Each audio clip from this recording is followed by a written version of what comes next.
अच्छा हनीफ बाजी साहब, जब आप पे तो जो मुकदमा बना था वो तो उस वक्त तो इमरान खान साहब की भी हुकूमत कायम नहीं हुई थी, लेकिन फिर बाद में वो मुकदमा चलता रहा, अभी तक चल रहा है। राना सनाउल्लाह साहब पे भी मुकदमा बना और भी लोगों पे बना। जो आपके साथ हो रहा था हम उसको गलत कहते रहे। अब आप मुझे बताएं कि जो आप शेख रशीद साहब के साथ कर रहे हैं उसको हम सही कह सकते हैं? अच्छा, पहली बात तो ये है कि मीर साहब, मैं अल्लाह से आधे घंटे की आजमाइश की पनाह मांग के बात करूँगा। और इनके साथ क्या हो रहा है, इनको तो हीरो बनाया जा रहा है। मुंह में सिगार है, हथकड़ी लहराई जा रही है, एसएचओ को वो गाली दे रहा है, एसएचओ को वो धक्का दे रहा है और कह रहा है मैं यूरिन टेस्ट भी नहीं करवाऊंगा। अब कहने से मुराद ये है कि मैं कभी नहीं चाहूँगा कि मैं किसी पे मंशियात डाल दूँ। मैं कभी नहीं चाहूँगा कि मैं अद्वियात को मंशियात में तब्दील कर दूँ। आज मेरे भाई बड़ी माशाल्लाह बता रहे थे कि जनाब ये फ़लाँ चीज़ें जो है जंगल का कानून है। तो जब बुला के इमरान खान ने राना सनाउल्लाह पे 20 किलो या 15 किलो हीरोइन डलवाई, वो जंगल का कानून नहीं था। बात यह है कि उसको हमने गलत कहा ना। नहीं, मेरी बात अब आप मुझे ये बताएं कि कौन मानेगा कि शेख रशीद से जो है वो शराब की बोतल निकल आई है, क्लाशनकोफ निकल आई है? सुने, मैं इन बातों पे नहीं जाना चाहता ना। मैं कभी उसकी पर्सनल लाइफ को कभी मैंने अपनी स्पीचेस में भी डिस्कस नहीं किया। ठीक है, लेकिन मैं जो गुजारिश करने लगा, सुने ना, हौसला करें ना।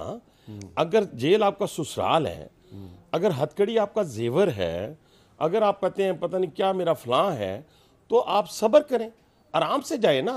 जैसे 25 साल कैद की सज़ा मुझे सुनाई गई, मेरी 4 नस्लों में, पिछली 4 नस्लों में अगर क्राइम निकल आए ना मामूली सा भी, तो सियासत तो क्या, मैं दुनिया छोड़ने के लिए तैयार हूँ। उस पर आपने उस वक्त क्या इस शख्स ने कहा, लहरा लहरा के जलसों में मंशियात फरोश कहा। मेरी फैमिली थी, मेरे बच्चे थे, स्कूल गोइंग थे, कॉलेज गोइंग थे। अच्छा, वो गलत था। ठीक है जी। अब आप भी वही कुछ कर रहे हैं, तो शेख रशीद में और आप में क्या फर्क है? मैं नहीं कर रहा ना। मैं किसी के अद्वियात को मंशियात बना रहा हूँ, ना मैं किसी के अपना मंशियात रखवा रहा हूँ। मैं ऐसे काम नहीं करता। लेकिन अगर मुझे अभी आप कोई कह दे कि अब्बासी साहब मैंने आपका ब्लड टेस्ट करना, हम पॉलिटिकल लोग हैं, हम लोगों की, हम पब्लिक फिगर हैं, पब्लिक हमें कहे कि अब्बासी साहब हमें आप पे शक है और हम आपका ब्लड टेस्ट चाहते हैं, तो मैं यकीन माने मीर साहब, या यूरिन टेस्ट चाहते हैं, तो मैं अपने आप को क्लियर करने के लिए, लोगों के सामने अपने आप को साबित करने के लिए कि मैं इस क्राइम में शामिल नहीं हूं, तो मैं आधे घंटे में वो करवा लूं। और अगर उनके साथ ज्यादा भाई यहाँ पे तो यूरिन टेस्ट की बोतल भी तब्दील हो सकती है। वो नहीं, मेरी बात सुने ना, मैं फिर वही अर्ज कर रहा हूँ, ये चीज़ें जो हैं कानून पे हम रहने देते हैं। अच्छा, अगर ये बोतल गलत डली है, अगर उनके ब्लड में शराब चली गई है, किसी ने डाल दी है, तो फिर तो मैं नहीं गारंटी करता। लेकिन अगर वैसे रखी है तो फिर उसको सजा दूँ। अच्छा, ये जो आपने पंजाब हाउस से 2 बंदे पकड़ के कहा ये परवेज लाई के लिए बोतलें लेके जा रहे थे, जी, ये कोई करने वाला काम है? नहीं, देखिए मैं इन चीज़ों पे नहीं हूँ, लेकिन फिर अगर फिर वही मैं कहता हूँ कि अगर 2 बोतलें, फिर जैसे 15 किलो हीरोइन ज़्यादा बड़ा, यार यही तो मैं कह रहा हूँ, फिर आप भी और उनमें क्या फर्क है? नहीं, फर्क बहुत है, बहुत बड़ा फर्क ये है कि उन्होंने हीरोइन डाली, आपने शराब डाल दी। बहुत बड़ा फर्क है। इनको क्या हो रहा है?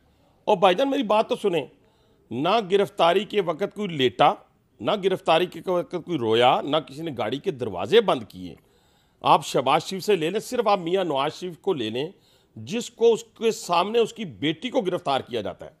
आज किसकी बेटी को गिरफ्तार किया? आज तो अदालतों में, भाईजान सुने जरा, मैं कहता हूं ये नहीं, सुन लें, ये कौन सा इनके ऊपर क्राइम है? 15वें दिन, 14वें दिन, 13वें दिन ये फिंगर ऐसे विक्ट्री का निशान बना के बाहर आ रहे हैं। इस तरह का ठीक है जी। नहीं सर, नहीं फर्क है भाईजान।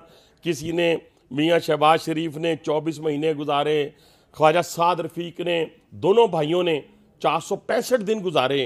आप अंदाजा लगाएं, मियां नवाज शरीफ और मैंने 293 दिन गुजारे।